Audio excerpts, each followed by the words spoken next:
خلک تور دی زړه مې سپین دی زړه مې سپین دی خلک تور دی دا تضاد د تماشو دی چې زه څه یم خلک څه دي زه د اور په سرو لمبو کې د ګلاب کوم پالنه دوی لګیا دي په ګلشن کې د سرور تابیا کوي نه زه الوت غواړم په بره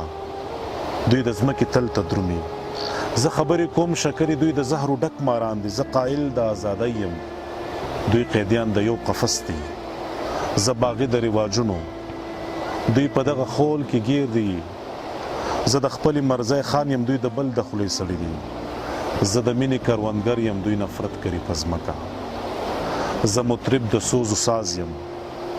دوی کاڼه دي دوی بې ذوقه زه تصویر د مصور یم دوی مې نه ګوري ړانده دي زه حساس د ګل د پاڼو دوی بې حس لکه د کاڼو دوی چې ما په کاڼو ولي زه شیشه یم ماتېږم دوی مزاج د هواګانو زه د ګل غوندې رجېږم زه بقا چې د ځان غواړم بغاوت په زما حق وي زه بقا چې د ځان غواړم بغاوت په زما حق وي